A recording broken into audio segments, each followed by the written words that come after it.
정치평론가이신 스픽스 전계환 대표와 함께하겠습니다. 어서 오십시오. 안녕하십니까. 예, 이제 고수의 반열에 오르셨군요. 뭐 고수의 반열이 아니고요. 한 번씩 저도 하고 싶은 얘기 예. 편성해 주시면 네.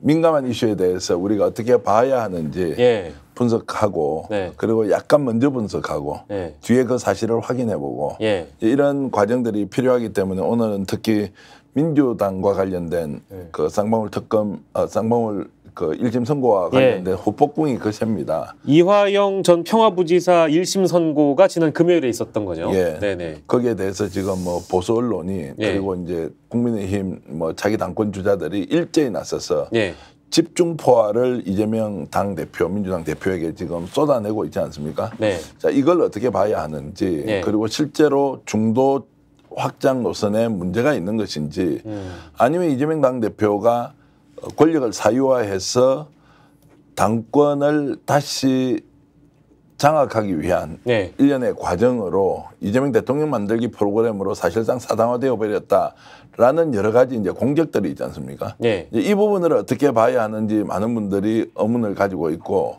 저 나름대로 상황을 전체적으로 좀 조망하면서 정확하게 우리 스픽스 시청자 여러분들께 분석해 드릴 필요가 있다. 이런 것 때문에 오늘 고소의 전략을 이재명 당 대표와 관련된 문제로 좀 좁혀서 얘기를 해보겠다. 이렇게 마음을 먹었습니다. 예, 우리 김은숙님께서 우리 전 대표님 늘 든든하다고 말씀 주셨고, 사실 1심 선고가 내려지고 나서 금토일 사이에 굉장히 많은 그 말씀 주신 것처럼 뭐 정치인들이 너도 나도 할 것 없이 SNS에 글을 하나씩 올렸는데 대부분이 이제 뭐 당권주자, 대권주자로 분류된 사람이 이재명 대표의 그 미래에 대해서 아주 회의적으로 다들 얘기를 하고 있더라고요. 그러다 보니까 이제 그게 또 여당 쪽에서는 굉장히 뭐랄까 좋은 공격 수단이 되고 있는 분위기인 것 같긴 합니다. 뭐 단도직입적으로 일단 금요일에 있었던 이화영 전 평화부지사의 1심 선고는 일단 어떤 맥락에서 좀 봐야 될 것 같고 어떤 의미라고 봐야 될 것 같습니까? 근원적이고 본질적으로 접근하지 않으면 되지 않는다. 검찰이 편파 수사 그리고 사실을 왜곡해서 또는 취사 선택한 수사 내용을 재판 과정에서 반영했고 그것은 익히 우리가 검찰은 충분히 그럴 수 있다. 수사권과 기소권을 독점하고 있는 검찰이 이재명 죽이기에 나섰고 그 결과는 최종적으로 감옥행이다. 사법처리다. 대선 출마를 못하게 하겠다라는 목표를 향해서 움직이고 있고 이것은 수없이 많은 이제 비판을 해왔고 역시 검찰도 그런 내용을 알면서도 그냥 관성적으로 이렇게 가고 있습니다. 다만 판사가 이런 부분에 대해서 직접적으로 취사 선택한 정보 또는 수사 내용을 판결에 그것도 매우 편파적으로 종합적으로 고려하지 않고 반영할 수 있느냐 아니냐에 대해서는 마지막 보루가 결국에는 사법부인데 사법부조차도 저렇게 할 수 있다는 것을 목격하는 순간 이 문제는 저는 양상이 완전히 달라졌다. 우리나라 사법 체계 전체에 대한 근원적인 문제로 접근해서 단순히 검찰의 권력과 권력 사유화와 관련된 문제가 아니라 판사도 사법부도 이제는 그런 사유화에서 국민을 지켜줄 수 마지막 보루가 되느냐 안 되느냐의 근본적인 질문을 던지고 있기 때문에 이 문제가 이번 이제 수사를 통해서 적나라하게 드러났고 우리가 지금까지 바라봤던 사법부에 대한 판사의 판결에 대한 이제 이런 것들이 근원적으로 의심이나 의혹을 가지고 바라볼 수밖에 없는 상황을 만들었다. 자, 이것이 이번 재판의 저는 의미라고 보고요. 그다음에 이것이 미치는 정치적 파장을 그러면 각자 자기 위치에서 어떻게 해석할 것이냐. 이것은 좀 더 다르게 봐야 하는데 그것은 조금 있다가 왜 그러면 국민의힘 당권 주자들이 보수 언론이 일제히 이재명도 유죄다. 왜냐하면 이화영이 유죄였으니 라고 하는 이런 프레임 안으로 가둬놓고 지금 이틀, 사흘 연속적으로 집중적으로 포화를 퍼붓고 있죠.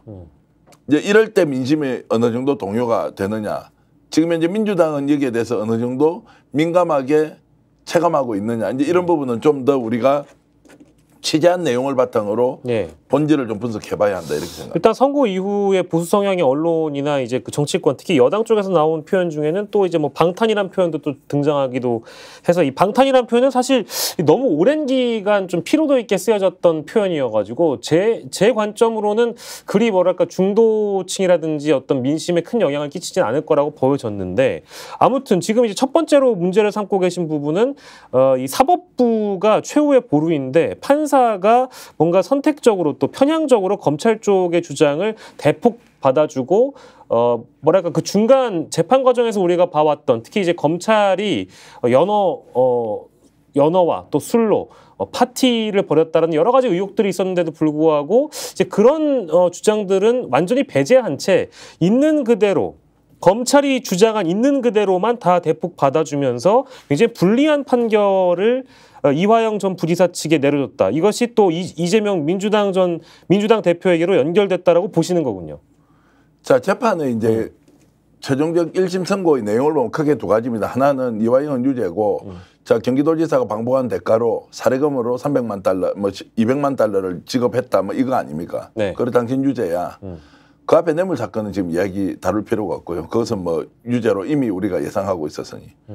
그게 하나가 있고, 두 번째는 자, 이화영이 유죄니까 이재명도 유죄일 가능성이 있다는 것을 실제로 이재명이가 보고됐는지 보고되지 않았는지에 대해서는 자신은 판단하지 않겠다. 이 이야기는 그것은 유죄인지 무죄인지에 대해서 다투는 일이 아니다라고 하면서 이재명의 재판이 아니었으니까요. 이재명 재판이 아니지만 그 여지를 주는 것은 검찰 너희들이 어떻게 하느냐에 따라서 이 재판을 끌고 가든지 말든지 수사권과 기소권을 가지고 있는 검찰이 알아서 판단하라고 검찰에다가 공을 넘겼죠. 예. 그런데 이 전자에 이제 대북 그 송금 내역의 200만 달러가 사례금이라고 하는 이 전제가 사례금이 아니라 이 사람들이 주가 조작이나 또는 북한의 광물 개발을 위해서 했다는 국정원의 자료나 국정원의 공식 문건이 있었음에도 불구하고 이것을 그렇게 이제 결론을 내렸다는 것에서 큰 문제가 있고, 두 번째는 이재명과 무관하다고 하는 이 내용이 명확하게 유죄냐 무죄냐와 관련돼서 오히려 가이드라인을 제시해서 이것은 검찰에서 수사를 할 수 있는 일종의 빌미 또는 거기에 대한 경로를 열어줌으로써 판사가 자, 이분의 판단은 하지 않았지만 실제로는 이재명 유죄야라는 의심을 충분히, 왜냐하면 해석의 여지를 두 가지로 주는, 이재명과 관계없다는 것도 하나지만 이재명이 관계 있을 것이라는 그 주장도 배제를 할 수 없기 때문에 결국 이재명 수사로 이어지고 기소가 될 것이다 라고 이제 판사가 판결을 했는데, 자, 여기에서 이제 중요한 것은 그러면 항소심에 갔을 때 항소심 재판부가 이걸 그대로 받아들일 가능성이 있느냐 없느냐. 지금은 그럴 가능성이 매우 낮을 것 같다. 자, 이재명이 이 내용을 알고 있었느냐 모르고 있었느냐가 지금 현재는 보고받은 바가 없고, 오히려 보고를 했을 때 이거 이렇게 하지 말라고 꾸짖었다는 이야기가 정언으로 나온단 말이에요. 그러면 이 보고라는 행위가 그러면 유무죄를 판단하는 기준이 될 수 있어요? 보고를 받았다고 칩시다. 아니, 북한과 접촉해서 쌍방울이라는 회사가 대북 사업을 하기 위해서 뭔가 움직이고 있는데, 자, 우리 스마트팜 사업과 관련해서 자, 경기도가 하지 않은 것을 대신 해준다고 합니다라고 만약 말을 했다고 칩시다. 그래, 그런 사람이 있어. 이렇게 할 수도 있고. 두 번째, 이 사람 일에 대해서 이재명 당시 경기도지사가 조사를 해봤다는 거 아니에요? 이 사람 조심하세요. 또는 이 사람 믿으면 안 되니까 너무 깊숙이 들어가지 마세요. 두 번째 보고 또는 비슷한 정보가 왔을 때 절대로 하지 말았는데 왜 이렇게 하느냐라고 해서 그 일련의 행위가 이화영 부지사에 의해서 이루어졌을 수는 있지만, 그 내용을 알고 있는 이재명 경기도지사가 이것이 유죄냐 무죄냐 판단이 될 수 있냐고요. 알고 있다는 그 정보를 확인했던 내용이 유무죄가 아님에도 불구하고 지금 어떻게 가고 있느냐. 야, 이화영이 유죄니까 이재명도 유죄야 라는 프레임을 딱 가다 놓고, 야, 너 보고받아서 보고받지 않았어. 이러면 대답을 할 수 있냐고요. 자, 보고를 받았다고 하면 그러면 공모예요? 그 정보를 파악하는 것이 공모냐고. 그리고 그건 하지 말라고 했다고 그 내용이 나오면 하지 말라고 했으니까 그러면 그건 아무 관계가 없는 일이 되느냐? 근원적인 질문을 우리가 할 수밖에 없다는 거예요. 자, 이재명은 보고받지 않았다고 얘기하고, 보고를 받았지만 거절했다는 것, 여러 가지 가설이 존재하잖아요. 이것이 유죄와 무죄를 판별하는 기준이 될 수 있냐고요. 그런데 일제히 나서서 야, 이화영이 유죄니까 이재명도 유죄야. 라는 전제로 빨리 왜 수사하고 기소하지 않느냐. 이제 그러니까 한 발 더 나가서 자, 형사사건으로 유죄 판결을 받으면 대통령이 되더라도 그 자리에서 그만두고 내려와야 돼.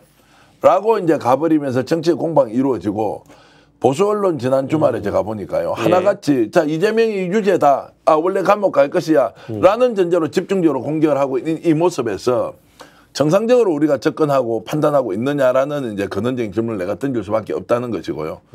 유무죄 여부와 관련해서 전혀 관계없이 정보를 취득했느냐 취득하지 않았느냐 이 문제가 유무죄로 가버렸고 만약에 그 정보를 취득했다면 그것이 증거가 되어서 당신은 유죄야 라고 가는 이제 이 프레임으로 가고 있다는 것, 이것은 명백하게 목적을 가지고 이재명을 감옥에 넣겠다 또는 구속시키겠다, 기소를 시켜서 대선 가도에 어떤 식으로든 방해를 하겠다는 전제가 깔리지 않으면 갈 수 없는 것이죠. 이 이야기 외에는 아무것도 없어요. 그리고 민주당 내부 또는 민주당을 지지하는 사람은 야, 그럼 유죄가 나왔고 저런 식으로 공격을 많이 하는데 네. 그럼 이재명이 보고받았으면 유죄가 되는 거야? 이런 질문이 또 자연스럽게 나오잖아요. 네. 보고받았다고 한들 그게 왜 유죄이며 보고를 받았다고 하더라도 그 보고의 이후에 어떤 것들을 하지 마라. 이것은 문제가 있다라고 했다는 정언이 나오는데 네. 그래도 그것은 유죄다. 그 보고를 받았기 때문에 너는 유죄다. 이제 이렇게 가는 논리를 좀 더 체계적으로 반박할 필요가 있다는 생각이 들어서 예. 지금 현재 상황만으로 놓고 보면은 일제히 공격하는 이런 이유의 이면에는 이 프레임 안에서 이재명을 어떤 식으로든 정리를 해버리자라고 하는 강력한 이제 동기가 생기고 그런 욕구가 당권 경쟁을 앞두고 굉장히 강하게 집권 여당으로부터 이제 분출하고 있다 이렇게 볼 수 있을 겁니다. 예, 사법부의 그 선고를 둘러싸고 또 재판부의 판결을 둘러싸고 그 의미에 대해서는 어느 정도 충분히 해석을 해주신 것 같아서 그럼 아까 이제 말씀해주신 국민의힘 당권 주자들이 너도 나도 뛰어들어서 이재명 대표를 공격하고 있는데 이거에 따른 정치적 파장이 더 중요하다고 또 말씀 주셨잖아요. 자, 한번 생각해 봅시다. 유승민 이제 전 의원이 그 비겁하다. 그리고 오세훈 시장도 비슷하게 얘기를 했고, 자, 이걸 실제로 이 사람들은 어떻게 생각하는지를 거꾸로 좀 물어봐야 한다. 이재명이 유죄일 것 같아요?